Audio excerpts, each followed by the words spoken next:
Bueno, buenas tardes a todos y muchas gracias por acompañarnos.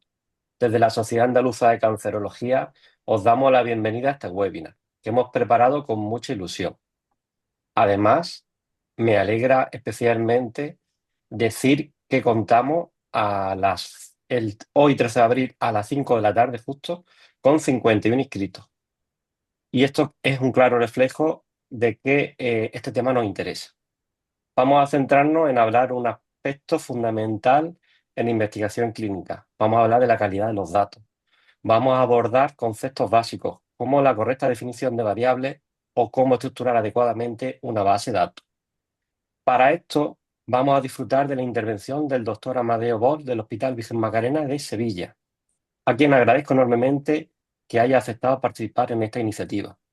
Asimismo, la sesión estará moderada por la doctora Ana Serradilla del Hospital Universitario de Jaén, así como de la doctora María Ángeles González del Hospital Virgen Macarena.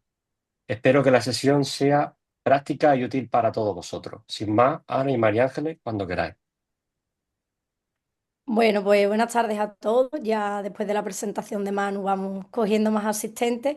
Yo por mi parte también agradecerle a Amadeo el hecho de haber querido compartir esta tarde con nosotros. Para quien no lo conozca, los residentes más jóvenes, Amadeo lleva mucho tiempo en el Hospital Universitario Macarena, lleva cabeza y cuello pulmón, aparte de, bueno, linfoma y patologías raras, y es un especialista que está volcado completamente en la explotación de datos del servicio. Hace una labor estupenda con nosotros día tras día, nos riñe para ser mejores en este aspecto y espero que aprovechéis mucho la sesión, sobre todo hoy que lo tenéis conectado online, aprovechad para hacer todas las preguntas que tengáis, porque la verdad que eh, siempre una alegría contar con el trabajo de él y estoy segura de que os va a ayudar mucho a todas las dudas que tengáis resolverlas. Nada, sin más, cuando quieras, Amadeo, pues tienes la palabra. Muy bien, muchas gracias. Vamos a ver si voy a compartir pantalla, ¿no? Vale. Supongo que se ve sin problemas, ¿no? Sí, Sí, Bueno, la idea de esta charla, po- vamos a ponerlo en pantalla completa.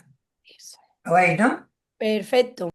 Vale, la idea de esta charla, que está como dividida en dos trozos, es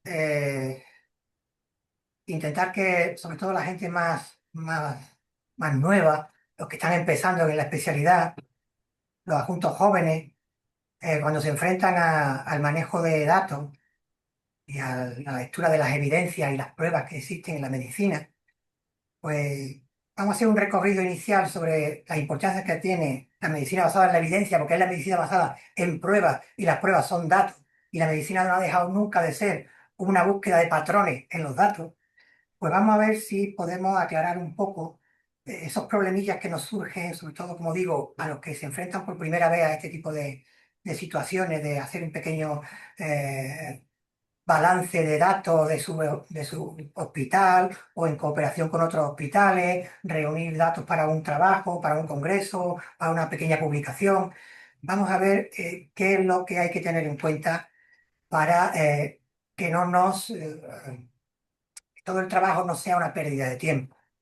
A lo largo de la charla voy a intentar, pues, como veis ahí, vamos a intentar tocar todos esos puntos, ¿no? Sobre todo, como se llama la charla, antes del p-valor, antes de salir corriendo a que me salga un valor significativo. Lo que siempre en muchas ponencias se escucha, ¿no? Es estadísticamente significativo. Esto es estadísticamente significativo, para arriba, para abajo, y parece que de ahí no salimos.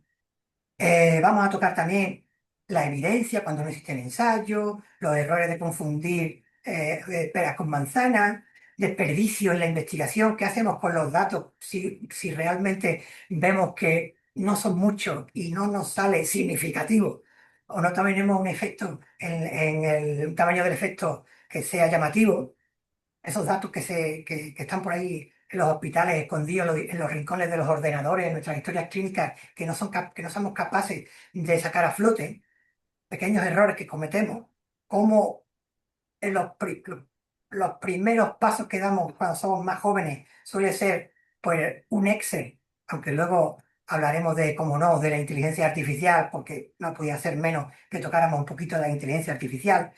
Y quiero poner esta fotografía de un libro que tengo encima de mi mesa, ese es mi ordenador, esa es mi mesa de trabajo, y ese libro está conmigo desde la primera edición, en el 97, cuando el señor David Lorenzo Sackett escribió pues este compendio sobre la medicina basada en la evidencia, lo que significaba la medicina basada en la evidencia, que es en principio la medicina que siempre en teoría se ha practicado, basada en datos. Y como veis ahí, en esa definición, es el uso consciente, explícito y juicioso de la mejor evidencia científica disponible. Esto, los que sean un poquito más viejos, ya lo habrán escuchado en más de una ocasión, ¿vale? Sin embargo, muchas veces se nos olvida, y sobre todo ahora en la vorágine de comités multidisciplinares y con la relación con otros especialistas, como algunos creen que la medicina basada en la evidencia es la medicina basada en ensayos clínicos.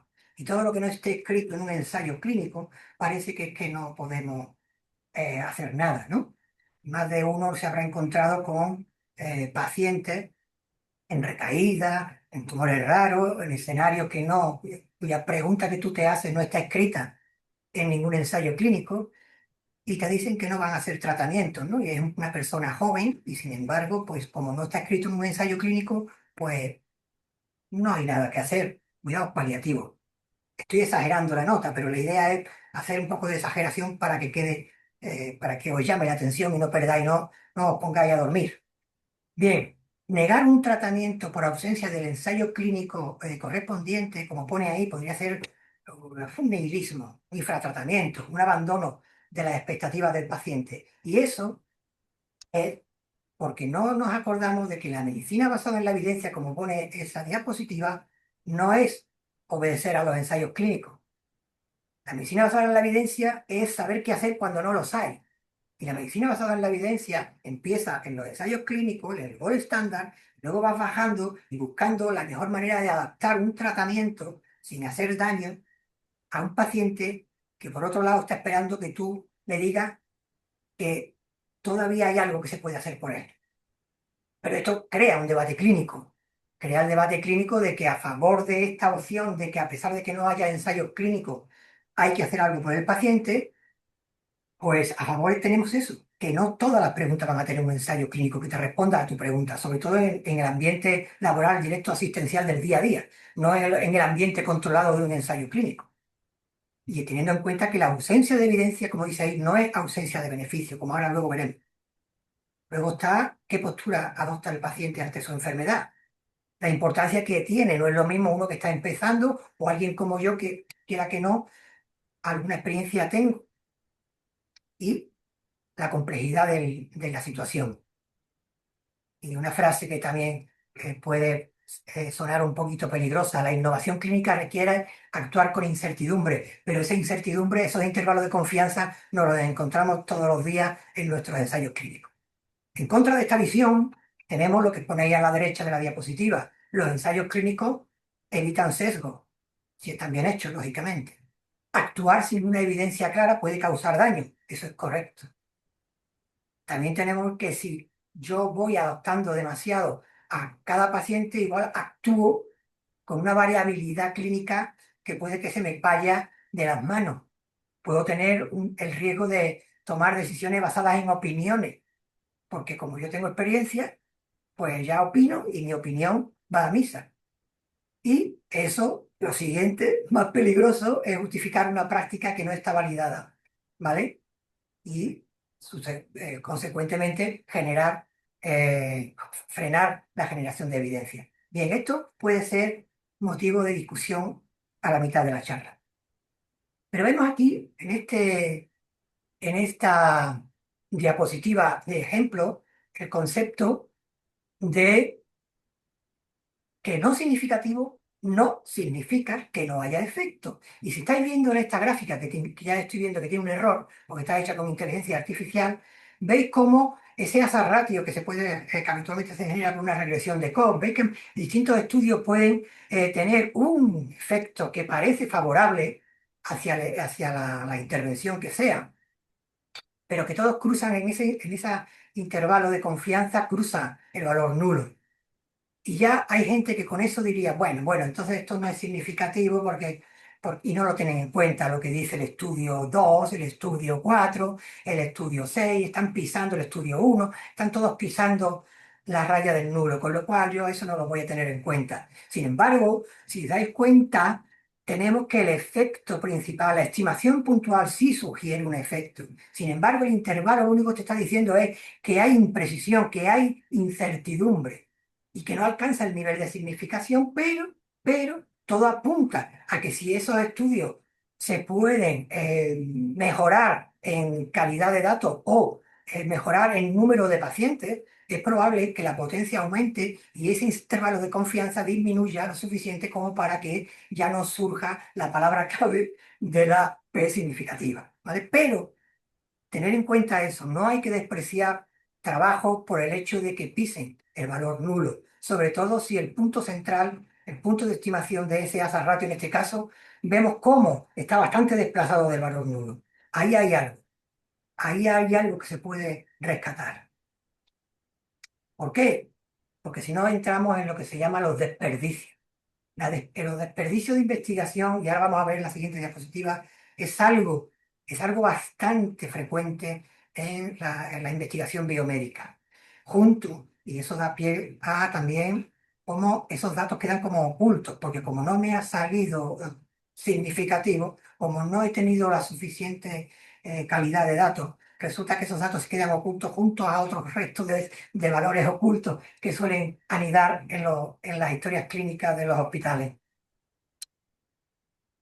Esta gráfica que estáis viendo aquí, este triángulo, es una representación bastante interesante de qué es lo que ocurre, ¿no? Los más viejos del lugar, los que estén escuchando y se oigan más viejos, y los que sean más jóvenes se enfrentarán algún día a ello cuando tengan los primeros trabajos. Cómo tú empiezas a hacer un estudio, empiezas a hacer análisis, empiezas a manejar dataset y empiezas a recopilar literatura, empiezas a obtener resultados, pero conforme va acercándose el momento de hacer el informe, el report, la memoria para entregar, porque ahí tienes un plazo para el dinero que te dieron en la subvención. Cuando quieres publicar, al final empieza como veis aquí arriba, de 100 o 1000 páginas, la cosa queda en menos de 10 páginas. Y se queda reducido un hazard ratio a una área bajo la curva, a una P, a un valor determinado, y todo el resto de la información que tú has recopilado durante un año o 2 años puede quedar en tus rincones de tu PC y posteriormente se te olvida que esa información puede ser vital para continuar la investigación con otro número de preguntas diferentes. Porque, como dicen estas autoras, hasta el 85% de la investigación biomédica puede considerarse desperdiciada porque el diseño fue incorrecto, porque el análisis no fue suficiente, porque la información y la difusión no fueron favorables. Y eso es lamentable. El gasto, no solo en dinero, muchas veces dinero público, sino el gasto en esfuerzo, el gasto en neuronas de los investigadores, el gasto en tiempo, todo eso es bastante penoso que pueda quedar ah, escondido en un rincón de un PC, como digo. Entonces, ya entrando un poquito en materia, podríamos decir que hay ya acciones que están escritas, ¿no? No estamos inventando nada para prevenir el desperdicio. Sin embargo, siempre es bueno recordarlo, ¿no? Las buenas prácticas de investigación, promover ensayos clínicos que sean sólidos, que sean eficientes, que estén validados por gente que sabe, un equipo multidisciplinario donde están los bioinformáticos, están los biomédicos, están gente que son data managers, que están ingenieros de telecomunicaciones, hasta cualquier especialista que menos te puedas creer que puede ayudar, pueden ser juntados para hacer un ensayo clínico o un estudio que permita luego tener la información que en los siguientes pasos puedan ser reproducidos, ¿no? Porque un ensayo clínico, una de las cosas que necesitamos es no solo fiarnos de él, sino que alguien, para validar eso, conviene que alguien en otro sitio del mundo sea capaz de replicar los resultados de ese ensayo, ¿no? cumplir principios de buena práctica, promover protocolos claros, gestión de datos minimizando riesgo, no por recoger más variables, no por tener 500 millones de variables en tu dataset, en tu Excel, vas a ser mejor. Recoge lo necesario para contestar a la hipótesis de trabajo. Cumplimiento de los principios FAIR, que como veis ahí es del inglés, que sean encontrables, que sean accesibles, que sean interoperables, es decir, intercambiables y que sean reutilizables. Si el dato da para ser reutilizado, no todos los datos, como veremos luego, son reutilizables. Hay la caducidad del dato. Hay datos en los que tienes que van a ser como eternos. Entonces, el diagnóstico, la histología, la localización tumoral, el estadio al diagnóstico, todo eso son datos que van a ser perennes, pero luego el evolutivo de un ECOS, un marcador tumoral como puede ser un PSA, cualquier otro biomarcador puede ser caduco a partir de 6 meses, ¿no? Me estoy acordando de cualquier analítica, ¿no? Bien, evidentemente tienes que publicar tanto si te sale positivo como si te sale negativo. Tiene que ser una redacción eficiente y sobre todo con guías como la de Ecuador que ahora os voy a poner, que te dan las directrices de cómo tienes que gestionar y comunicar y cómo construir manuscritos de investigación para que sean veraces y no te pongan pega, por ejemplo, los revisores, ¿no? Por favor, si los más jóvenes, si no conocen esta página, ahí tenéis el QR, si lo escaneáis con vuestro teléfono móvil, vais a tener acceso directo a esto. Aquí, esta página está muy bien para el que no la conozca, porque ahí tenéis, como veis, las guías de cómo informar o cómo leer o cómo construir, dependiendo si estamos hablando de ensayos clínicos, si estamos hablando de estudios observacionales, revisiones sistemáticas, si estamos hablando de casos de report, es decir, y veis abajo cómo hay hasta 600, cerca de 700 guidelines disponibles para entretenerse un poquito y tenéis una respuesta para cualquier estudio que queráis. Asumo que ya habéis escaneado eso. Bien, y vamos a ir ya metiendo un poco de conciencia colectiva, sobre todo focalizado a los que se están acercando ahora por primera vez a esto de los datos, ¿no? O a la medicina basada en datos. Y quiero decir que todos los papers, todas las publicaciones, todos los ensayos que generan evidencia y que luego aparecen en las guías de práctica clínica como la NCCN o cualquier otra de la ESMO o cualquier otra de la americana, empezaron con algún tío joven como vosotros, la mayoría de vosotros, con algún tío haciéndose preguntas de R2, de R3, de R4, donde ya frente a un Excel vacío empezaste a coleccionar datos y haciendo preguntas y comunicando en congresos y en jornadas, y en pequeñas reuniones, y acaban siendo gente que termina publicando evidencia, conocimiento que genera una nueva evidencia. Y eso, entre los que están escuchando, posiblemente algunos de vosotros serán de los elegidos, que seréis el caso en el que el futuro de esta especialidad contará con vuestras comunicaciones y con vuestras eh, mejoras en la evidencia científica de nuestra especialidad. Porque del dato a la decisión clínica hay que tener en cuenta que antes de interpretar la evidencia hay que construirla. Es decir, tenemos que saber cómo manejar nuestros datos. Porque si la evidencia está mal construida, y tenemos como por ahí a la derecha, si las variables no están bien definidas, si tenemos datos incompletos, si recogemos con sesgo, vamos a tener un análisis descriptivo deficiente y entonces mejor no continuar. ¿Vale? En fin, aquí por ejemplo tenemos un ejemplo. Esto es una base de datos que generé sintéticamente a través de una inteligencia artificial y destaco ahí algunos de los errores más habituales que te encuentras o que yo incluso me he encontrado cuando he revisado datasets de compañeros y colegas, ¿no? El más típico caso es tener las fechas cambiadas. Tener una fecha en la que tienes la fecha de diagnóstico es anterior a la fecha, perdón, posterior a la fecha del inicio de la radioterapia. O estadios, cada uno de su padre y de su madre. Algunos están vacíos y en un dataset donde el estadio puede ser importante, tener espacios vacíos o datos perdidos no viene bien. O estadiar diciendo estadio con un acrónimo, estadio 3 aquí con un guión, aquí con el 4 es decir, totalmente fuera de norma, ¿no? O lo que puede dar lugar a valores luego atípicos, ¿no? En vez de tener recogido la dosis en Gray y alguien del equipo de que está recogiendo los datos no se ha dado cuenta y escribe los datos en centigrade. Este va a pegar un marcado luego a la hora de hacer la evaluación que te va a decir uno fuera de rango, ¿no? O que no coincida las fracciones con las dosis, ¿no? Es decir, todo eso va luego a tener esas incongruencias y esos valores perdidos nos van a situar que en un dataset podamos perder muchos datos, porque los algoritmos, sobre todo cuando empezamos a manejar que si el DSPS, que si la MOBI, que si R, ese tipo de software de análisis estadístico, cada valor perdido es caso que se pierde a la hora del análisis. Y tú tienes a lo mejor 100 casos y resulta que te hace un algoritmo de un T de ANOVA o un McWiley y te lo hace con 30 casos. Y dice, ¿cómo son 30 casos? Pues porque de uno por aquí y el otro por allá, el otro valor perdido por aquí, cuando quieres acordar, los que tienes para poder hacer el análisis se han quedado en 30. Has perdido un montón si no te paras a revisar tu dataset, ¿no? Bien.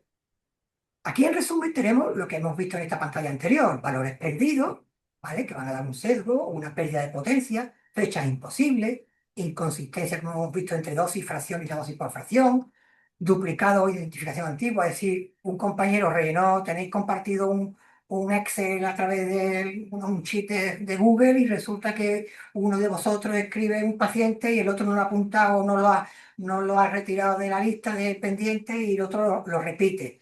¿No? O una codificación heterogénea, es decir, tenemos un estadio 1, 2, 3, 4 y uno lo pone con números romanos, otro lo pone con números arábicos, otro le pone añadiendo un estadio, es decir, los clínicos, outliers, los fuera de rango, los atípicos, esos factores pueden decir, bueno, pues los quito porque son atípicos. No, los podrás quitar si es un valor realmente por error de entrada, como hemos visto ahí, 55 y 55 y 5.500. Pues entonces sí hay que quitarlo, hay que corregirlo. Pero si resulta que es un valor, yo qué sé, de un PSA, la mayoría del PSA está en un rango que no supera porque son estadios locales, pues de próstata, y resulta que el PSA te sale una media de 8 y resulta que hay uno con 500, pues tendrás que ver si ese 500 es porque lo tiene 500 y resulta que no era tan, o realmente ha sido un error y en vez de 500 era 50 o 5. Sería más raro, ¿no? La ausencia de diccionario de datos, vamos a ver ahora lo que es, ¿vale? Entonces, uno de los problemas que tenemos a la hora de recoger datos es los perdidos. Y los perdidos pueden ser, como veis ahí, pues de algunas maneras completamente al azar, hecho mano del laboratorio y no está el dato, se perdió. Por lo que sea, eso no depende del paciente y ahí se perdió el dato porque no, la extracción fue incorrecta, se rompió, lo que fuera. O un dato aleatorio condicionado. El paciente no viene simplemente porque tiene comorbilidades, porque tiene una edad avanzada, y el paciente no sabe si está bien o está mal, o tiene toxicidad o no la tiene, pero consecuentemente por otras variables, como puede ser en este caso el ejemplo, la edad, pues no puede recoger datos de toxicidad. No sabe si la tiene, igual no la tiene, pero no viene porque es viejo y vive muy lejos. O puede ser que el dato no se recoja porque el paciente realmente está malo. Ya no depende de otra variable, de una comorbilidad, depende de la propia situación que tú podrías recoger la variable. El paciente está con una toxicidad relevante, un grado 3, un grado 4, y el paciente no acude a la consulta porque es que no se encuentra para venir, ¿vale? Entonces tú no recoges el dato. Y otro dato importante que puede estar desaparecido es porque el profesional no lo recoge, no es sistemático y no recoge la toxicidad. Recoge la toxicidad hematológica, miras el reloj y la toxicidad rectal no la recoge. Esto cada día pasa menos. Hay sitios donde ya pues los PROM y los PREM están a la orden del día. Son los menos todavía. Habitualmente tú lo tienes en tu cabeza, tú lo tienes si tienes un listado o estás tabulado o tienes un interés especial en esos pacientes porque estás haciendo un trabajo, igual lo recoges. Pero si dan la asistencia diaria, es posible que no recojas sistemáticamente los datos, por ejemplo, de toxicidad, ¿no? Y sobre todo los que ahora pesan mucho, ¿no? Que es lo que te dice el paciente que tiene y la experiencia del paciente, ¿vale? Eso es importante. Si tú no recoges el dato, luego no pidas en tu dataset tener o contar con esos datos. Bien, ¿alguna pregunta hasta ahora?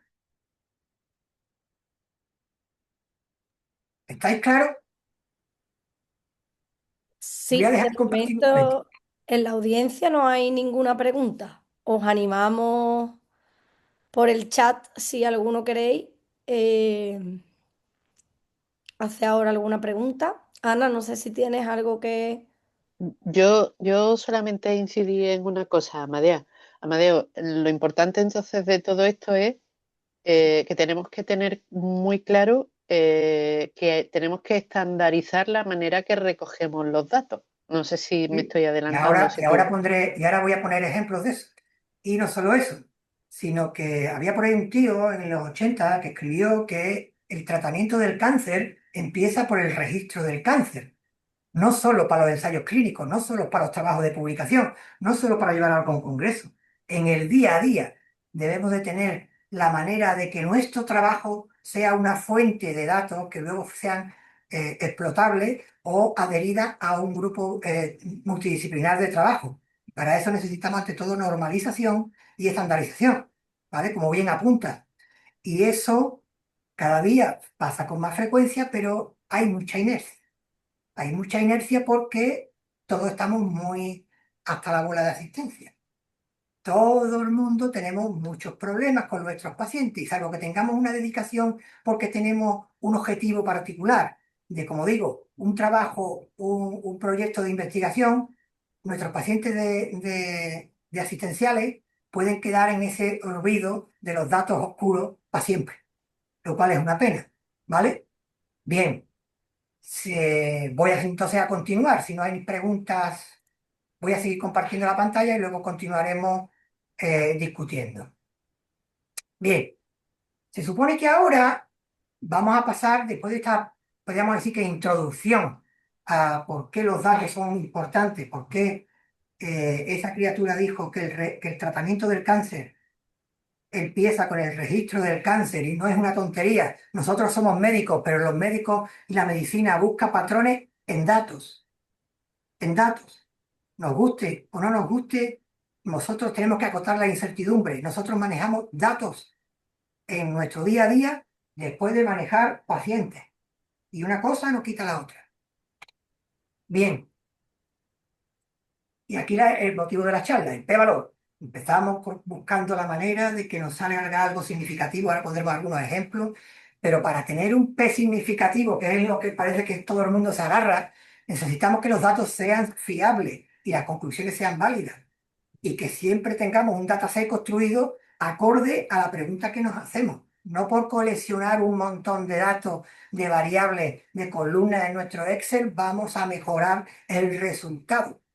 Sobre todo que una, una, podríamos decir, una sentencia de muerte es tener un montón de columnas y muy pocas filas o muy pocos casos. La estadística, de la que aquí no estamos hablando hoy, no va a arreglar un diseño de datos que no sea correcto. Entonces, una hoja de ruta en la que tendríamos que empezar cuando nos enfrentamos a un estudio, el que sea, multidisciplinar, intrahospitalario, para un congreso, para una pequeña comunicación, para un proyecto un poquito más de más envergadura, es estos pasos: definir variables, tener un diccionario de datos, tener un control previo de calidad antes de meterte en más faena. Y esa faena es análisis descriptivo, un simple análisis descriptivo para ver, para conocer tu dataset, para conocer tus datos antes de pedirle realmente que se muestren en toda su potencia. Para ello, pues lógicamente, si tú vas a trabajar con un dataset, tienes que traducir a números lo que en principio es el lenguaje humano. Y si tienes aquí a la izquierda un paciente con carcinoma de próstata estadio 2 con buena tolerancia, eso acaba siendo un registro número 1 de un paciente, localización próstata, estadio 2, toxicidad 0.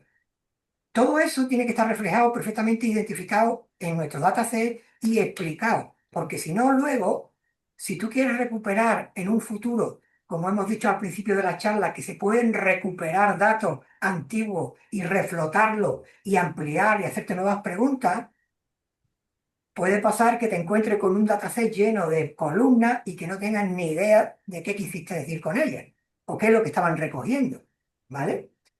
Y Para eso hay que tener en cuenta, y esto es de cajón, y los más viejos ya lo saben, y los más jóvenes también lo sabrán la mayoría, pero hay que tenerlo en cuenta porque luego pasa lo que pasa, que nos da mucha prisa a la hora de llevar al Congreso una determinada análisis y resulta que tú tienes una localización tumoral y la pones a lo mejor en tipo texto. Y eso está completamente prohibido. No se le ocurra a nadie meter un dataset con un variable que sean de tipo texto, de texto libre, porque entonces luego alguien tendrá que ir a recodificarla.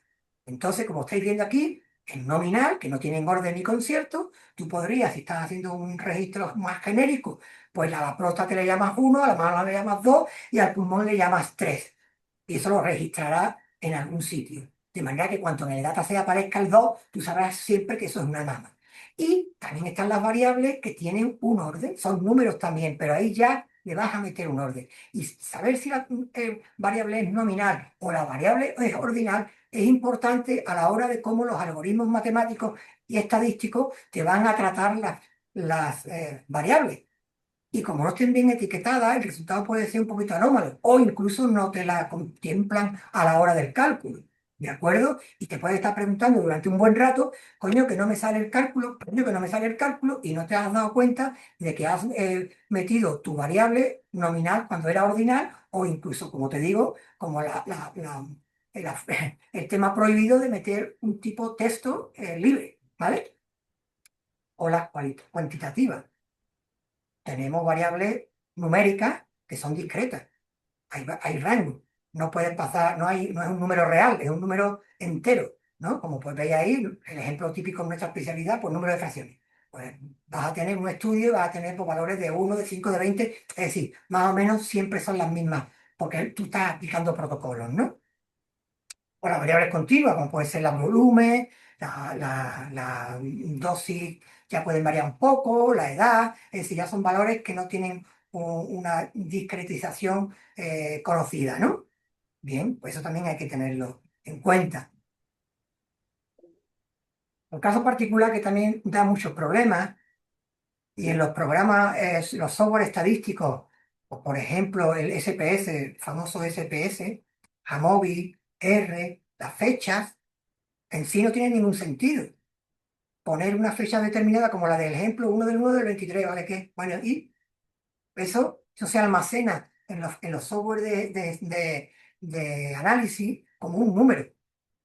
Dependiendo cómo le hayas puesto el principio de la serie para el cálculo, que puede ser 1900, pues te va a salir un número o te va a salir otro, pero no dejan de ser números. ¿Por qué? Porque es la manera que tiene el software luego de restar, porque a nosotros lo que nos interesa es el tiempo transcurrido entre una fecha y otro. Ese es el único valor que tienen las fechas en los datasets, tener tiempo, variables tiempo, ¿de acuerdo? Tiempo transcurrido. Con lo cual, si tú no metes la fecha de forma correcta y lo has escrito sin ton ni son, de forma general, formateando de cualquier manera, o como por defecto haya puesto el Excel, y resulta que lo estás escribiendo en un formato que no es fecha, porque se te ha dado la ocurrencia de ponerlo con un guión bajo o con un espacio, y eso lo va a tratar como una cadena de texto, vas a tener un problema si tu número si tu número de casos son muchos, porque vas a tener que revisarlos todos porque eso no sirve para el campo. Bien, el diccionario de datos, lo que hemos referido hace un momento. Lógicamente, tú tendrás que cada variable tú vas a tener un acrónimo y como he dicho, si tú no etiquetas ese acrónimo de la variable, vas a tener un problema en un futuro si quieres luego reconducir o rescatar con nuevas actualizaciones tu dataset, porque estas están muy claras, ¿no? Toxicidad aguda, pero si tú pones un acrónimo diferente y no le pones la etiqueta de discreción, puedes tener un problema en un futuro porque luego incluso si son unos cuantos de años después, puede que no sepas qué significaba la variable si no tiene una etiqueta descriptiva, ni siquiera el tipo de variable ni valores permitidos, ¿no? Aquí tenemos un pequeño ejemplo, también ficticio, en el que cualquier programa estadístico como SPS o cualquier otro, te va a poder listar las distintas variables. En este caso las variables son muy claras porque podía haber puesto más acrónimos, pero si en vez de este un estadio TLM pone cualquier otra cosa o pone un acrónimo que tú solo sabes y te lo inventaste porque queda muy bonito y no le pones la etiqueta explicativa, te aseguro yo que cuando pase un tiempo no sabes qué es lo que lo que había registrado, ¿vale? Y los valores permitidos. ¿Por qué? Porque si tú compartes esta información, porque estáis trabajando en equipo, es posible que si no están los valores permitidos, uno en vez de poner hombre y mujer, uno ponga masculino y el otro ponga una F de femenino. O uno ponga los días meridianos y lo ponga en formato americano, porque su Excel está trabajando en formato americano. O la clasificación TNM, en vez de T1, T2, T3, uno pone un 1, un 2, o como antes dijimos, en números romanos. Es decir, hay que tener un diccionario bien clarito y los propios, durante el tiempo que estás creando el dataset, lo puedes gestionar perfectamente y es paso casi obligatorio. ¿Vale? Y hemos hablado, la doctora Serradilla ha apuntado sobre la estandarización. ¿Veis este ejemplo de no estandarización? En esta publicación vemos cómo 12 hospitales, 12 instituciones se refirieron a cómo denominaban el nervio óptico izquierdo a la hora de hacer una planificación por la delimitación de volúmenes. Y veis aquí cómo hay hasta una, dos, tres, cuatro, yo creo que son 10 maneras diferentes de 12 instituciones, cada uno ha escrito como ha querido eso. Eso, cuando tú quieras hacer un estudio multidisciplinar, interhospitales, y quieras adaptar o quieras aportar tus datos, lo primero que te van a decir es que mapees eso a la nomenclatura estándar del proyecto. Y eso puede ser un trabajo que, si tienes suerte de tener gente que sabe hacer ese tipo de mapeo, bien, pero como tengas que buscarte tú la vida, pues puede ser complicado tener que recodificar los, los volúmenes de tratamiento de los órganos de riesgo de cada uno de los pacientes que estáis incorporando al estudio multicéntrico, ¿vale? Es decir, esto es un ejemplo de cómo la estandarización no es total, y las recomendaciones de la Asociación Americana de Física Médica ya tiene publicaciones en las que te dicen cómo sería la mejor manera de aclarar o de denominar a los órganos de riesgo y cuál es la manera de hacer las prescripciones, ¿no? Un CTV de alto riesgo, CTV de 5.600, 6.600, es decir, maneras diferentes, pero que todos la hagan de la misma forma. Porque si no, tenemos un problema de que tenemos que perder tiempo mapeando y recodificando variables mal estructuradas y mal definidas al inicio. Bien, una vez que se supone que todo eso hemos pasado por ahí, tenemos que tener en cuenta la calidad de nuestros datos antes de ofrecerlo a cualquier sistema informático, a cualquier compañero para que haga su análisis. Y tenemos en cuenta lo que hemos dicho antes, los valores perdidos. ¿Esos valores perdidos por qué están perdidos? ¿Porque no estaban? ¿Porque no se han recogido? ¿Porque en ese caso particular no aplica? Esa variable en este paciente en particular no se recogió porque no hacía falta.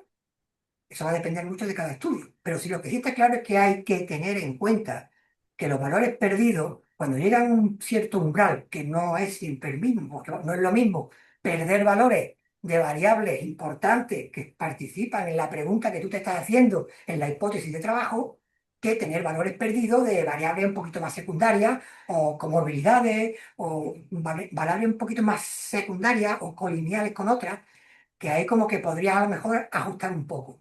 ¿De acuerdo? Y los ejemplos que hemos puesto, ¿no? Coherencia. Coherencia no puede tener una fecha de diagnóstico que sea posterior a la fecha de inicio de la radioterapia, ¿vale? Por ejemplo, por no irnos más lejos. Los valores atípicos, como hemos dicho, ahí vas a hacer unos análisis y te das cuenta de que de repente la media se te pone disparada para lo que realmente son los valores habituales. Y tú dices, ¿por qué? Entonces, claro, si es un valor fuera de rango por imposibilidad física o biológica, pues dices, esto ha sido un error, tengo que corregirlo. Donde pone 700 tiene que ser 70, ¿vale? Pero a veces no. A veces resulta, como hemos dicho hace un momento, que puede ser que sí, que tú tengas una variable, un biomarcador que más o menos se ajusta a una normal, aunque los biomarcadores habitualmente no, la edad sí, los biomarcadores a veces sí, a veces no, pero puedes tener un biomarcador que marque por encima de lo habitual y ese valor no lo tienes que tener en cuenta, porque es un paciente que fue incluido, tiene está dentro de los criterios de inclusión y sin embargo tiene un valor atípico y ese tiene que estar dentro del estudio, no lo puedes echar fuera, ¿de acuerdo? Y otra cosa, cuando haces esas variables numéricas, pues tú, bueno, si son variables numéricas de continuas y que no son discretas, ¿qué usas? ¿La media o la mediana? Va a depender mucho de qué valor estás midiendo. Si estás midiendo edad, habitualmente la media te viene bien. Pero si estás midiendo lo que hemos dicho antes, valores de tiempo, tiempo de supervivencia, tiempo hasta la recidiva, distancia a un hospital, tiempo medio, tiempo de estancia de los pacientes en el hospital, todos esos valores, o algún biomarcador genético, de radiómica, ese tipo de marcadores nunca se ajustan a una normal. Siempre hay cola, siempre hay sesgo, siempre hay asimetría. Y para eso la mediana, como veis aquí, sería mejor. Porque si yo tengo, por ejemplo, un estudio en el que miro qué distancia son los pacientes del Macarena y resulta que me sale la media de 32 kilómetros, tú dices 32 kilómetros.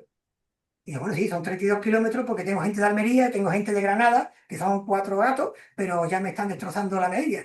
Sin embargo, si uso la mediana, resulta que esos 32 se convierten en 14 o se convierten en 10 y dice, ah, esto ya está dentro del área metropolitana del Macarena. ¿Veis, no? Entonces, si usas la media, y hablando de la incertidumbre, y hablando de los datos que nunca la puedes dar el valor central, tienes que dar el valor central junto con su intervalo de confianza o de su incertidumbre. La desviación típica para la media, y si usas la mediana, utilizas los rangos intercuartílicos, ¿vale? Los cuartiles.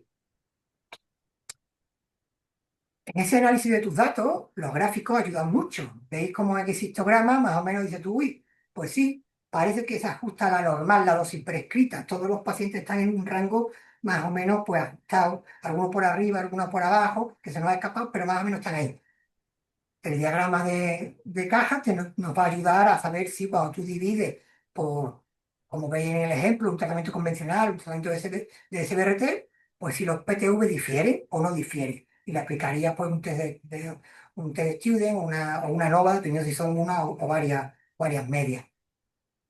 Y los rangos intercuartílicos que hemos dicho, ¿no? Tú ves aquí esta simetría y dices, uy, qué asimétrico es la distancia al hospital, ¿no? Esto es un trabajo también, en este caso particular, que yo hice uno de estos, pero este es ficticio. Pero tú tienes unas distancias y como vemos, pues hay gente a 140 kilómetros, a 100 kilómetros, pero la mayoría se concentra en el área metropolitana. Eso lo ves en el rango intercuartílico, cómo se van separando de la línea recta entre el cuantil teórico y el observado, las colas nos están diciendo que hay una asimetría evidente y que hay fuera de rango unos cuantos pacientes.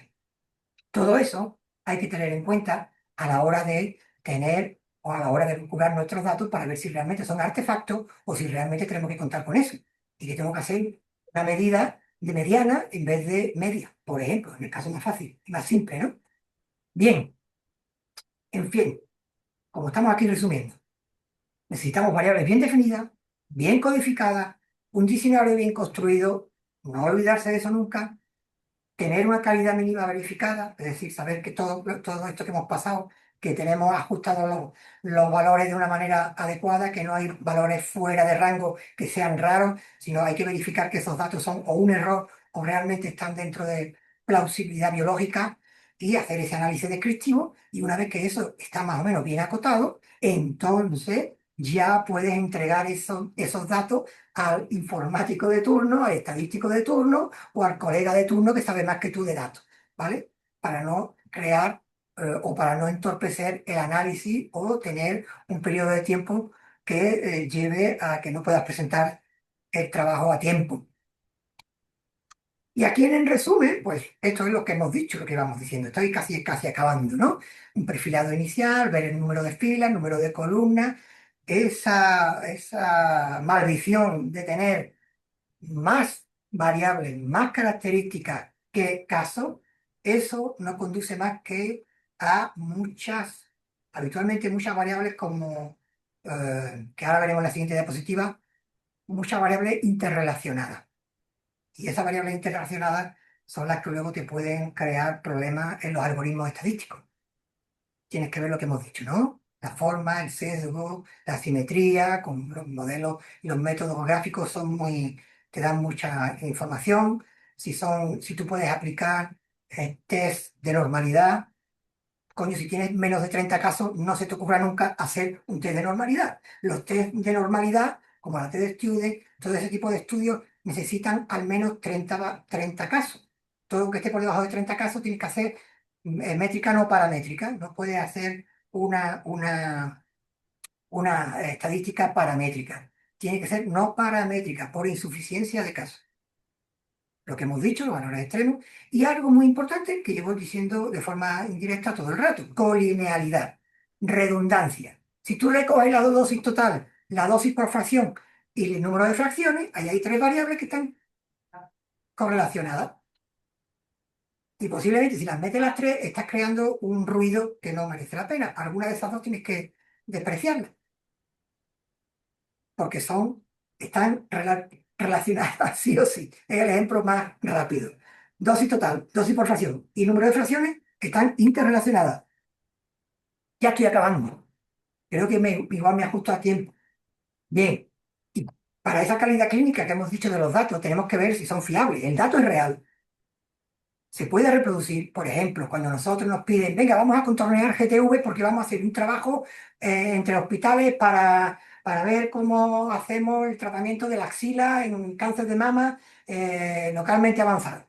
¿Vale? Pues tenemos las mismas normas, dibujamos la axila de la misma manera, ¿vale? Estos índices que estamos viendo ahí, que ahora mismo no nos vamos a meter en ellos, son para lo que sirve, por ejemplo, el índice de capa, ¿no? Sesgo de selección. El dato es representativo. Estamos excluyendo datos que realmente no deberíamos excluir. Ese dato que hemos puesto de ejemplo de que es un valor atípico que debe ser acordado del valor atípico. La media más tres desviaciones estándar. Es decir, lo que cubre la curva es el 99,7% de los casos están dentro. Pues lo que está por fuera del 97, del 99,7%, eso es un valor atípico. ¿Esa exclusión es correcta? ¿Es por error? ¿O realmente ese caso, aunque sea fuera sea un valor atípico, pero hay que incluirlo porque está dentro de la plausibilidad biológica? El dato está limpio, es decir, esa incongruencia que hemos dicho de fecha, eso está ya bien arreglado, está claro. Hacemos un checklist final con todo eso, es decir, el análisis que estamos haciendo previo es fundamental. Y luego, como hemos dicho de otra manera, el dato sirve para la pregunta. ¿Estamos recogiendo realmente variables para contestar a la pregunta que queremos? ¿O estamos cogiendo variables? Venga, vamos a coger todas las variables y luego nos hacemos la pregunta. Vamos a ver qué hacemos con esto que tenemos. A ver qué nos sale, ¿no? Estamos haciendo un hacking. Estamos haciendo una pregunta y si no nos sale, buscamos y repreguntamos a la luz de los resultados que nos van saliendo. Eso es hacer trampa. ¿De acuerdo? Bien, y lógicamente, y acabando ya, tenemos, bueno, algunos dirán, bueno, eso lo hago yo con la inteligencia. Este se está enrollando mucho, este es un viejo ya, pero este no sabe que hay inteligencia artificial que nos ayuda a todo esto, y yo no me tengo por qué preocupar de aprender todo esto. Ya la inteligencia artificial me lo va a decir, ¿vale? Bien, eso es el error más gordo que puede cometer una persona que está empezando. Y no porque queramos que si nosotros hemos pasado por el PubMed haciendo filtro con el Medical Health la etiqueta de los Medical Health Student, y que tenemos que hacer unos filtros complejos y ahora la inteligencia artificial nos las hace mucho más fácil, pues como yo pasé por este infierno, pues ahora los demás tienen que pasar por este infierno. No se trata de eso. Se trata de que cuanto menos sabe, menos debería usar la IA como facilitadora. La IA te tiene que resolver preguntas que tú hagas y añadir preguntas cuando la respuesta que te hace la IA no te cuadra. Cuanto más sabes, más puedes usar la IA. Cuanto menos sepas de un tema, menos te fíes de la IA. Porque la IA, porque cada día es más perfecta, todavía alucina, todavía te da información regulera. Si eres un especialista formado y eres un especialista que dominas el tema, vas a tener capacidad de distinguir lo que te está dando erróneo de lo que no. Y de que la IA te va a ayudar mucho a repreguntar y a entrar en caminos que hasta tú mismo te das cuenta de que, oh, no sabía. Y la IA te ayuda a hacerte preguntas. Pero si sabes hacer preguntas, si eres un novato no te fíes de la IA, no te fíes. Pregunta a los que saben que tienes al lado, humanos. Bien, la IA, como veis ahí, te va a ayudar bastante, pero no sustituye. Te va a ayudar, por ejemplo, a tener datasets antiguos, a pulirlo y hacerte nuevas preguntas o ayudarte a hacerte nuevas preguntas. Y eso ya me hubiera gustado a mí tenerlo cuando era estudiante, cuando era residente y cuando era adulto joven, ¿vale?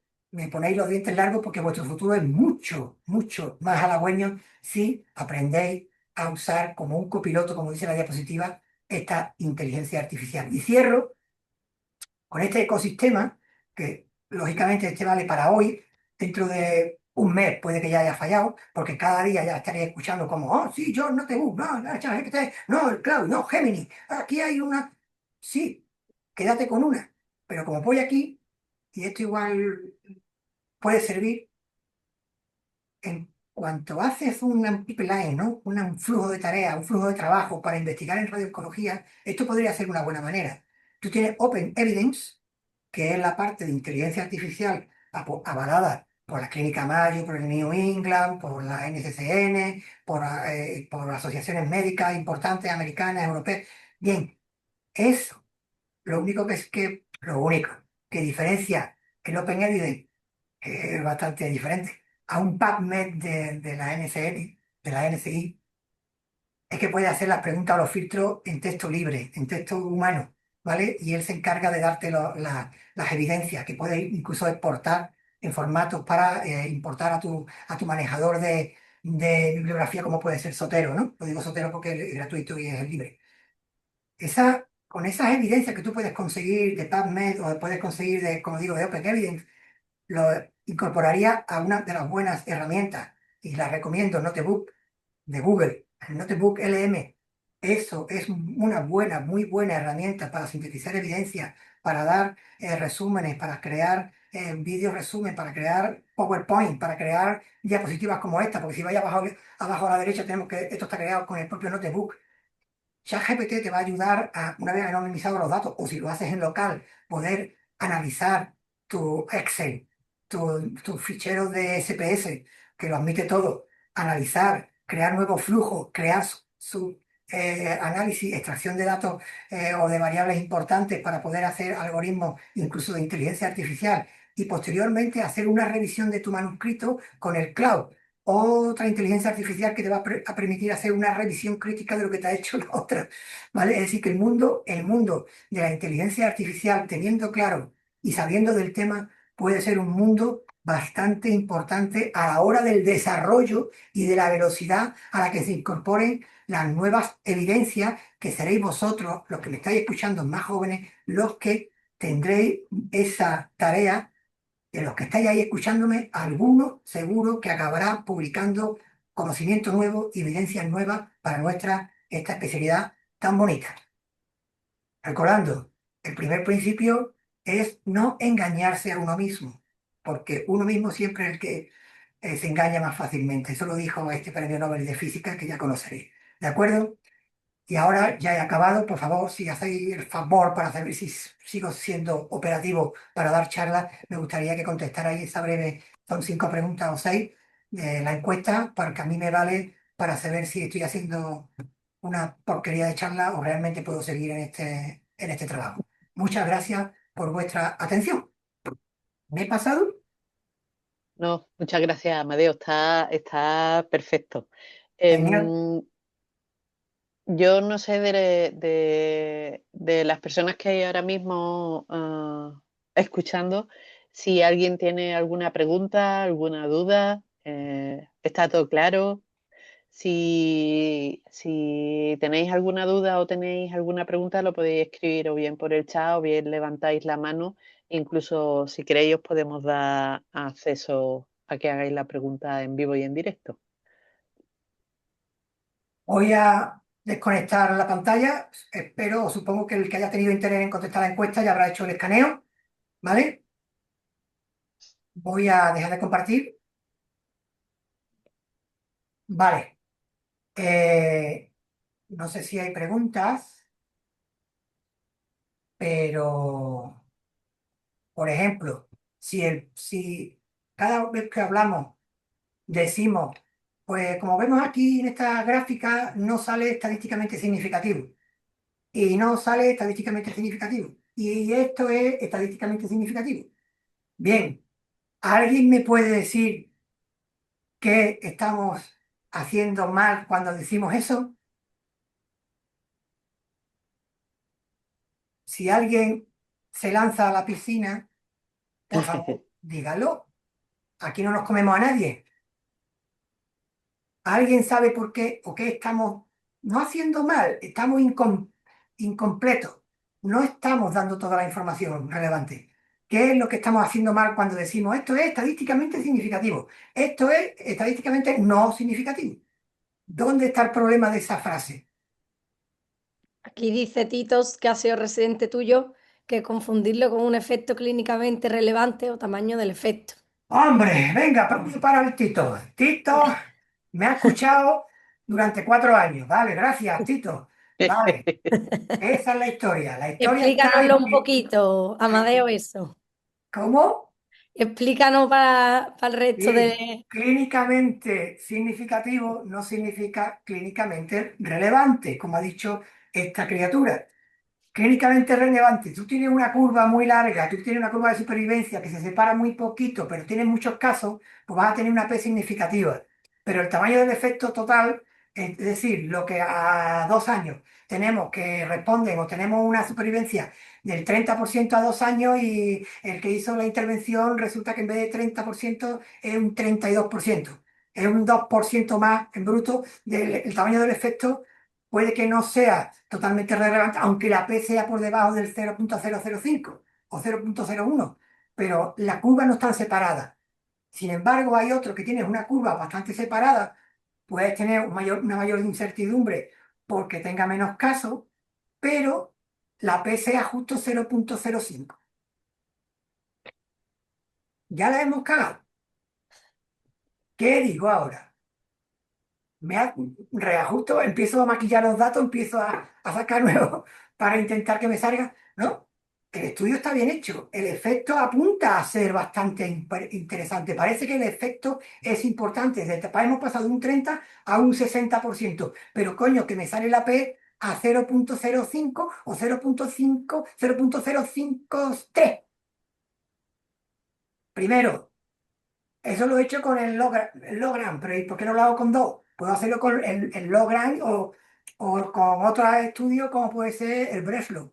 Dependiendo de lo que se crucen las curvas, puede ser mejor utilizar un logaritmo del rango o utilizar un Breslow. Y te pueden salir los dos parecidos, puede salir uno bien, otro regular. Es decir, hay que tener mucho cuidado con no despreciar datos. Cuando las curvas se separan y las P, hombre, si la P te sale una P de 0,1 o de 0,9, pues verás, no. Pero si te sale en ese rango en el que se mueve el 0,05, 0,0 3, y tú, hostia, pues no se desprecia, no se desprecia. Eso es relevante. Primero por la distancia de separación entre las curvas y segundo por la cifra de la P, ¿vale? Igual que tenemos incertidumbre y nos obligamos a tener incertidumbre a la hora de marcar nuestro valor central, a la hora de la P también tenemos que tener una incertidumbre en ese marcado de la P. En No ese caso, podemos- Amadeo, tendríamos una tendencia no estadísticamente significativa, pero probablemente por X motivos no ha salido una significación estadística, ¿no? Exactamente. Y eso es es lo que al principio de la charla decía, que algunos que no están bien adiestrados en esto pueden despreciar los datos, tanto los publicados como Ujú, los suyos propios.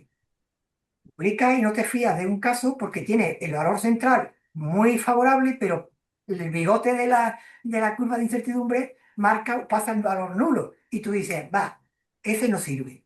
¿Cómo que no ujú, sirve? ¿Cómo que no sirve? El metaanálisis solo te está apuntando distintos estudios, pero eso da pie a que alguien pueda decir, coño, voy a repetir el estudio, que es de lo que se trata la investigación, en repetir lo que un equipo de investigación ha hecho y le sale o apunta hacia ahí. Los ensayos, los metaanálisis solo sirven para apuntar, no para decidir ni para decir, solo te ujú. apunta la tendencia. Coño, aquí estoy yo para intentar repetir el estudio parecido o igual, la misma pregunta, con más datos, y vamos a ver si eso sale porque están mejor, el ambiente que yo tengo de control es mucho mayor, ¿vale? Bien, pues eso es la clave. Cuando se marcan la P, hay que decir cuál es el tamaño del efecto, el número bruto. ¿De acuerdo? Perfecto. Creo que es una Pero, pregunta del público.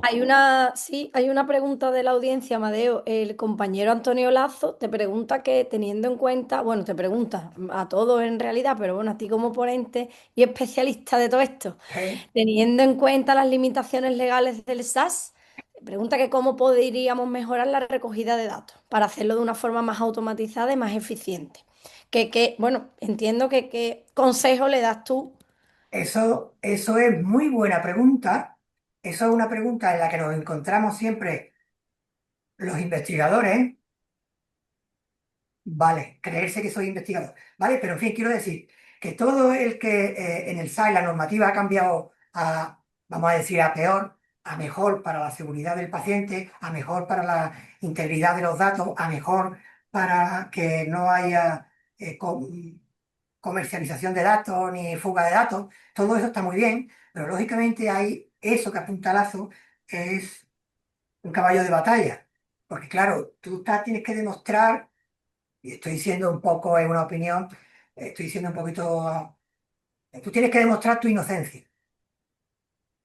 Claro, si tú estás trabajando en un sitio donde estás acostumbrado a investigar, tienes la suerte de ser un servicio donde tienes una parte asistencial, pero tienes una parte histórica, una parte ya consolidada de trabajo de investigación, probablemente tú ya tengas una línea de trabajo que te permite tener presentado en tiempo y forma el manejo de los datos ante ese tribunal que es el comité ético, ¿no? Ese comité ético por el que hay que pasar en cuanto maneja datos de pacientes que tienen todo lo que es clínico, todos los archivos clínicos, necesita una autorización. Si quiere publicar algo, lo primero que tiene que hacer es tener un visto bueno de un comité ético. Claro, ¿qué pasa? Si para cada cosa que necesitas pedir al comité ético que te lo apruebe, luego una pregunta que te surge es lo que hemos dicho ahí anteriormente en la charla. Si yo quiero rescatar los datos que tenía y reutilizarlos, cuando ya la propia ley, el propio comité ético te dice que cuando termines con la investigación tienes que destruir los datos de tu base de datos, ¿eso cómo casa con una línea de investigación? Tendrías que, como digo, en sitios donde ya están acostumbrados o tienen un recorrido de investigación, abres una línea de trabajo y se supone que el comité ético te va a ir pidiendo explicaciones a lo largo del tiempo, pero tú esa línea de trabajo la puedes ir manteniendo y puedes tener alimentando los datasets con cierta cobertura legal.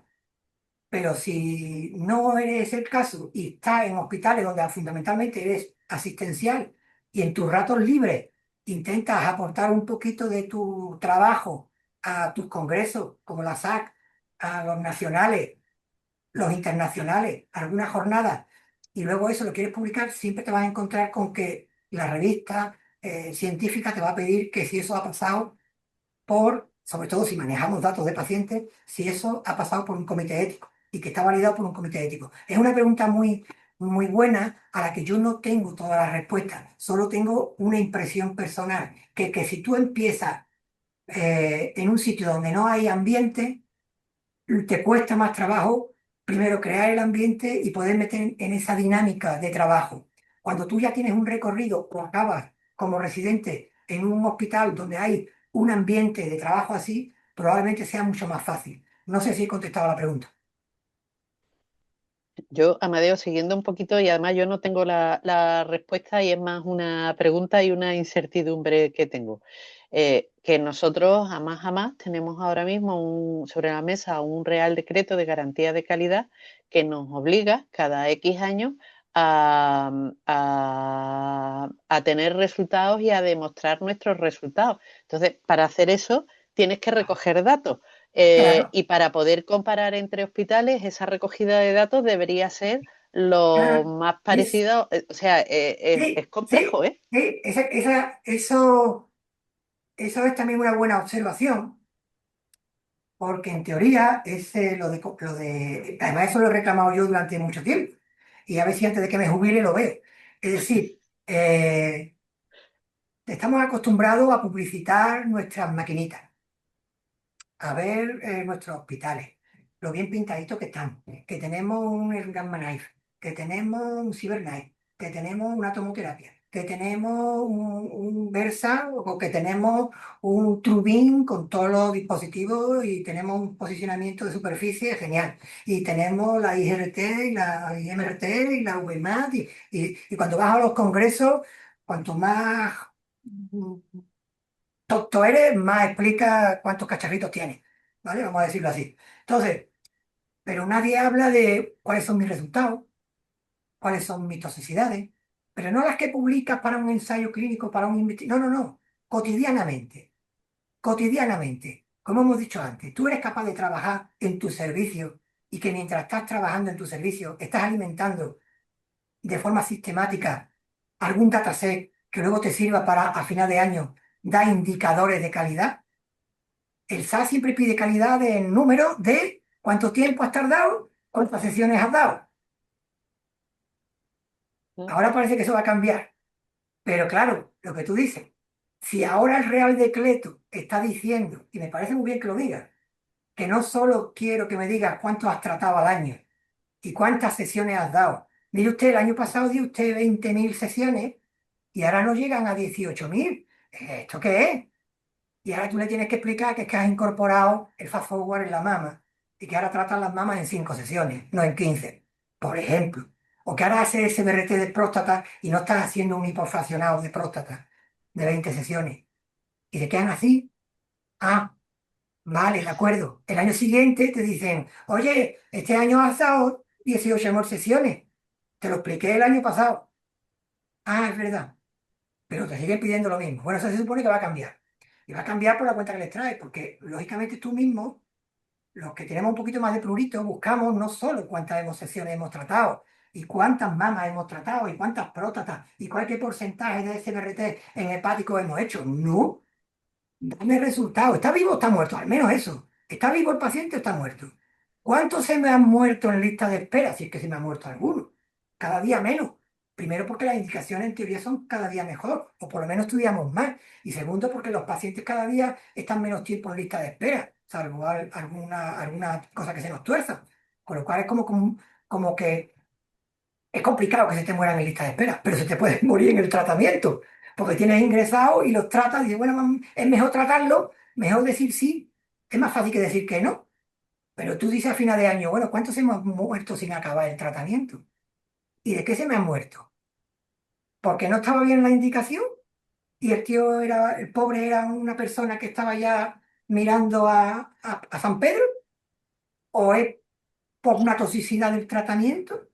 ¿De qué se me ha muerto la persona? ¿De una comorbilidad descompensada? Todo eso conviene saberlo, porque eso luego te va a generar una gestión de tu servicio, sobre todo los que tenéis responsabilidades.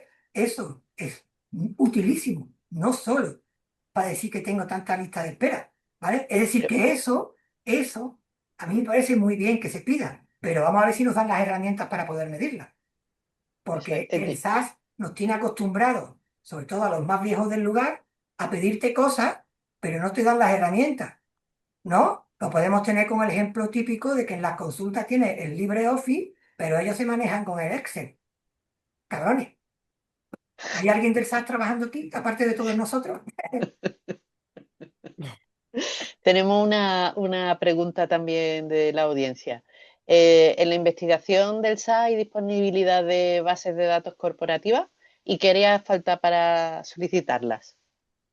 Bien, eso se está legislando, no lo sé porque no soy experto en eso. Tendría que preguntarle a los compañeros de las TIC de aquí de nuestros hospitales, pero yo sé que el SAS está empezando a trabajar y a comunicarse, entre otras cosas, porque está comunicando conmigo, en crear registros andaluces para que todos los servicios de radioterapia podamos aportar datos que ellos también podrán cruzar con la base epidemiológica que tienen inmensa de datos de pacientes con cáncer, ¿vale?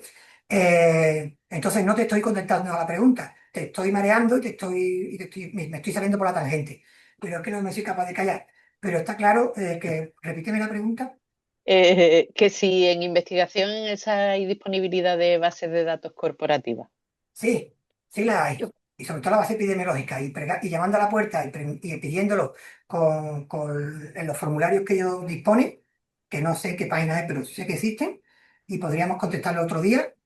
Puedes acceder a los datos y sobre todo a partir de un cierto número de registros, no sé si eran a partir de menos de 1000, a partir de 800, 1000 casos, ya tienes que pedir permiso a servicios centrales. Hombre, yo que no sé si va en Pero la fíjate, misma línea. tú justificas la pregunta, justificas el trabajo y en principio tienes acceso.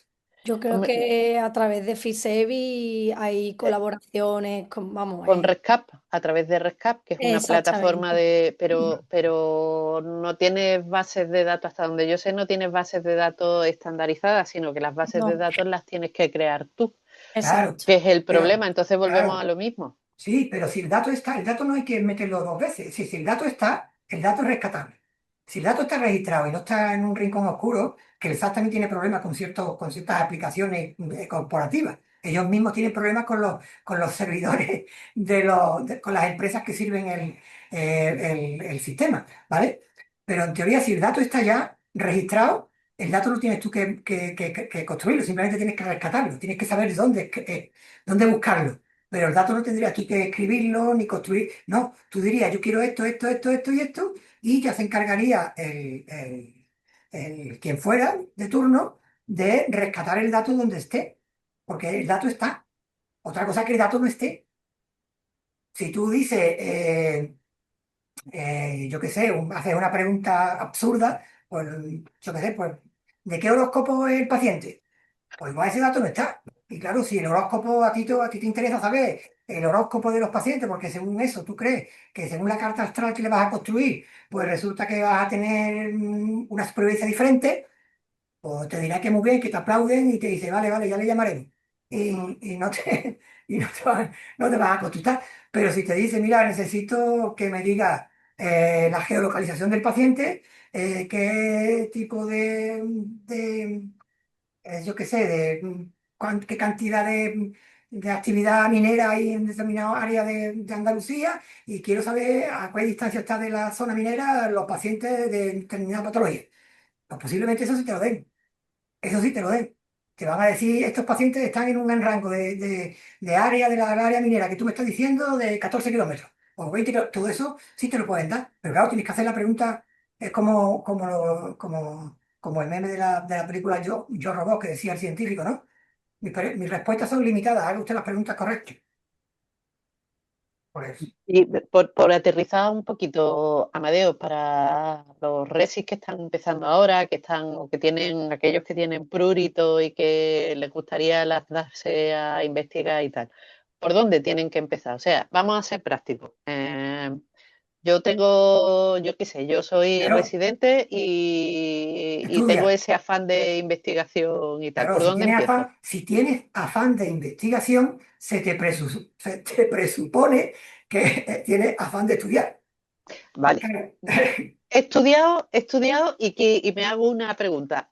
¿Por dónde sigo? claro, depende del ambiente que tengas. Si eres, claro, no. ¿Dónde estás trabajando? ¿Estás trabajando tú solo? ¿Estás trabajando en equipo? ¿Esa pregunta que tú quieres o ese afán de investigación lo tienes compartido con otro equipo o es una cosa individual tuya o de tu servicio? Claro, cambia la película. ¿Y en qué servicio estás? Los factores externos van a influir en que tú puedas hacerte unas preguntas más complejas o más sencillas. Claro, lógicamente, si eres nuevo, las preguntas tuyas serán más sencillas, pero no por eso tienes que avergonzarte. Es decir, si haces preguntas sencillas es porque no, porque eso tú lo más probable es que si investigas, y ahora con la ayuda de estas herramientas que he dicho de inteligencia artificial que te van a ayudar mucho, esas preguntas te las vas a ir contestando con más facilidad y con más rapidez que si no tuviera la ayuda de estas nuevas herramientas. Entonces, ¿tú por dónde tienes que empezar? Por tocar el tema como si no hubiera mañana.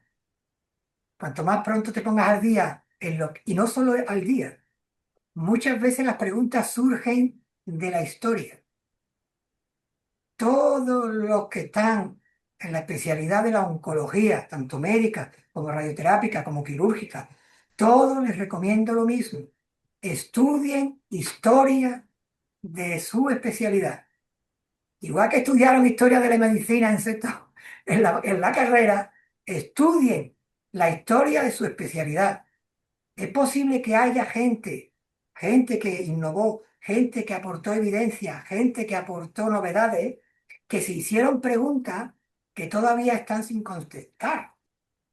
Puede parecer raro, pero puede haber preguntas que te encuentras o maneras de trabajar o algún tipo de recorrido que tú dices, hostia, por aquí no, aquí se ha dejado de publicar en 20 años o en 50 años y resulta que esta gente se hacían preguntas que ahora con la tecnología que tenemos, ahora con esta guía que tenemos que te resuelven las cosas mucho más rápido, ahora que tenemos una tecnología diferente, ahora igual la podemos contestar y se han quedado ahí perdidas en lo que yo he estado diciendo al principio de la charla, de que la basura, el desperdicio científico que es no tener a lo mejor correlación entre tus capacidades y tu tecnología o tus herramientas disponibles.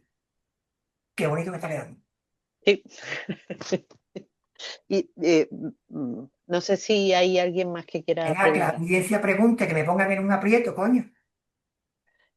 Mm, Yo, como veo que no se animan, yo te ¿Qué voy a hora es? hacer otra. Estamos pasados de tiempo, ¿no? 6:15, 5 minutitos más, si os parece.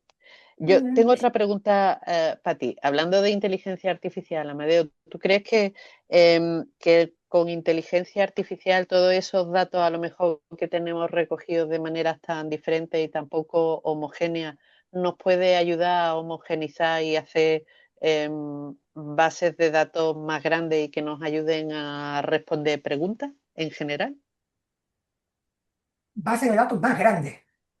Quiero decir, por ejemplo, No, si no hace yo falta que tengo sean mi más base de grandes, datos. Te simplemente que pongo un sea que ejemplo. los datos necesarios para la pregunta estén. ¿Vale? Y Claro, luego a tengamos eso- lo suficiente número de casos para que la incertidumbre sea lo menor posible, ¿no? Como esa es mi... cuando haces una revisión sistemática y un metaanálisis y tienes los forest plots estos en los que vas teniendo arriba y abajo estructurados los distintos ensayos por el número de casos, y cuanto más número de casos, más potente es el valor central y más chico es la incertidumbre. Bueno, pues aquí la inteligencia artificial, como dije hace un rato, ya me hubiera gustado a mí tenerla en mi edad media, porque es una herramienta magnífica, sobre todo para los que ya tenemos una edad que sabemos, vamos a decir, me voy a poner a medalla, que podemos hacer preguntas más o menos, que pues sabemos por dónde van los tiros y tienes un montón de sonajeros en la cabeza, puede ir abriendo un camino desconocido hasta para ti, pero que cuando lo abres y ves, dices, hostia, sí es verdad, la inteligencia te da una respuesta plausible que luego tú verificas. Por ejemplo, una verificación es que tú, por ejemplo, te puedes ayudar a analizar esa dataset, ese Excel, se lo pasas anonimizado o se lo pasas en local a ChatGPT o al códex de ChatGPT. Y dices tú, venga, analízame o hazme un descriptivo, o hazme un algoritmo de regresión de Koch o de regresión logística con estas variables. Vale, yo en los trabajos así, que yo una de las cosas que me divierto es analizando datos. Uno se van al parque a sacar un perro y yo pues, analizo datos. Vale, entonces, una de las cosas que hago es que cojo SPS, S o Jamovi, R no lo he usado nunca, pero utilizo sistemas software comerciales garantizados y replico lo que me dice el ChatGPT. Lo hago yo manualmente o al revés. Hago manualmente el cálculo y verifico si ChatGPT me dice lo mismo. Esa validación, esa validación es fundamental y sobre todo, como he dicho antes, insisto, cuanto más novato sea, más requiere de verificaciones por dobles. No fiarse de ChatGPT, que está muy bien. Y Gemini está muy bien. Y Cloud está genial. Pero el human in the loop, el humano en el flujo, tiene que estar. Entonces, una manera sistemática de trabajar es que lo que tú estás haciendo y lo que tú estás adelantando con el ChatGPT, con el Cloud, con lo que tú uses, esa réplica la tienes que hacer en un sistema comprobado, como puede ser en este caso el SPS, que es el que más extendido está, ¿no? O Jamovi, pero replica el algoritmo estadístico que te hace ChatGPT, replícalo, intenta replicarlo y que te salga el valor igual.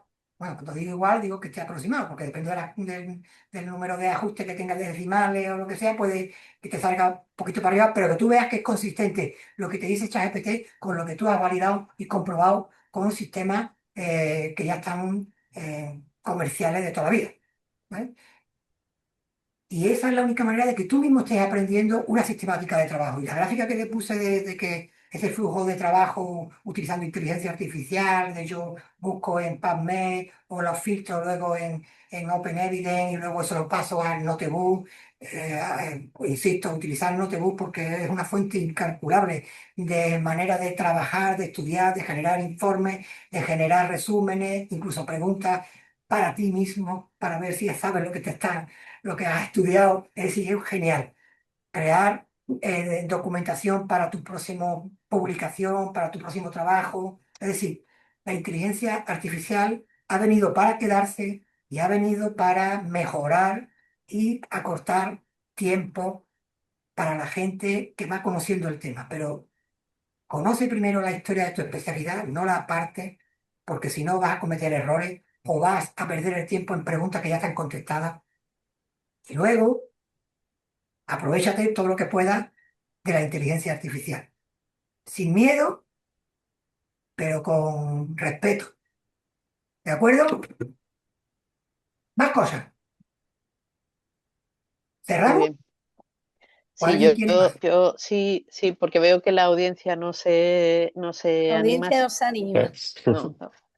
Que, a ver, yo seguiría, pero entiendo que se tiene que animar quien se tiene que animar. Yo, si os parece, damos por finalizado. Y la verdad es que ha sido un placer compartir este ratito con vosotros, contigo, Amadeo. Es siempre un gustazo escucharte. Y sobre todo animar a las nuevas generaciones, que yo creo que tenemos un futuro muy chulo por delante y hay que animarse a aprender y a utilizar todas estas herramientas que tenemos que nos puede dar mucha potencia y nos puede ayudar mucho en nuestro futuro, a generar esas preguntas que dice Amadeo que a lo mejor a nadie se le ha ocurrido y que, bueno, tenemos ahí a los investigadores del futuro. Muchas gracias a vosotros por vuestra asistencia. Muchas gracias a vosotros por soportarme. Gracias, Amadeo, gracias, María Ángel, y gracias, Ana, que yo creo que más que enriquecedor ha sido impresionante porque parece que no, pero la estadística tiene su complejidad, ¿eh? Yo sí que solo quiero decir un último mensaje para todos los residentes que nos escuchen, y es que tengáis siempre a un estadístico como amigo, porque eso va a facilitar mucho la vida. Yo lo poco que sé de diseño de base de datos, ahora sé un poquito más, gracias a ti, Amadeo, ha sido siempre pues, apoyándome de un estadístico, porque no siempre tenemos la virtud de Amadeo de saber interpretar esos datos, esa base de datos, y siempre, bueno, pues los estadísticos del hospital están deseando de que le demos trabajo, así que aprovecha esa oportunidad. Muchísimas Correcto. gracias a todos. Gracias Venga, a todos. Hasta luego, muchas Buena gracias. gracias. tarde. Chao.